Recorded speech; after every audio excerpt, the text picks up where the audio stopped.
setiap kali kantin buka untuk makan malam, tahanan itu sengaja minum 20 liter air keran. Kemudian ia mengambil bubur dan mulai melahapnya. Ketika ia menyadari bahwa krisisnya telah mencapai batasnya, ia akan berolahraga.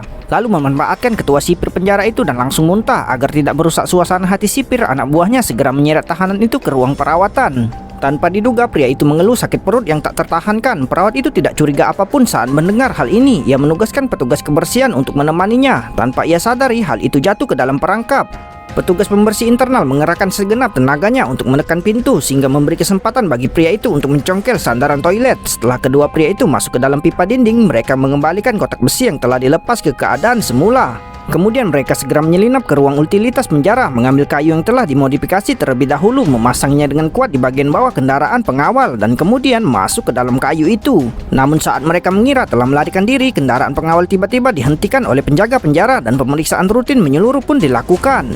Untungnya mereka berhasil melarikan diri dari penjara, namun ini baru awal dari rencana mereka untuk hari ini. Pada saat ini, para kaki tangan di penjara melihat bahwa saatnya telah tiba dan segera menghasut sekelompok tahanan untuk melakukan kerusuhan. Mereka tidak hanya mengikat semua penjaga penjara dengan kejam, mereka juga terlibat dalam negosiasi yang tidak masuk akal dengan kepala penjara, sehingga memberi waktu bagi rekan satu timnya di luar penjara untuk mencuri berangkas. Pria itu dan kedua rekannya mengambil tindakan cepat. Mereka meledakkan kontrol gesek kartu di lintas balap, menyebabkan petugas keliru percaya bahwa ini adalah kegagalan peralatan. Ketika semua pemain memasang taruhan menggunakan uang sungguhan, kas dapat terisi dengan jumlah uang yang besar dalam waktu singkat. Kemudian mereka bertiga langsung menyamar sebagai pekerja pemeliharaan dan menyelinap ke ruang bawah tanah arena pacuan kuda. Selama mereka menerobos dinding yang menghubungkan ke berangkas, mereka bisa menggunakan pipa untuk mengambil uang di berangkas. Pria itu mengeluarkan beberapa alat yang telah disiapkan sebelumnya, serta beberapa kantong garam dan permen pelangi, mencampurnya secara menyeluruh dan dengan cepat menuangkannya ke dalam kantong plastik tertutup.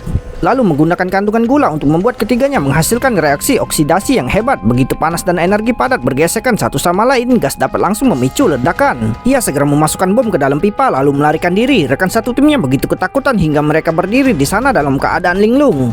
Namun yang membuat pria itu bingung adalah ketika rekan satu timnya bereaksi, tidak terdengar suara bom di dalam pipa. Tanpa diduga, saat ia hendak maju untuk memeriksa, bom itu tiba-tiba meluncur keluar dari pipa ke arah berlawanan. Mereka bertiga begitu kebingungan. Baru setelah pria itu memberanikan diri untuk membuka tutup wadah tersebut, ia menemukan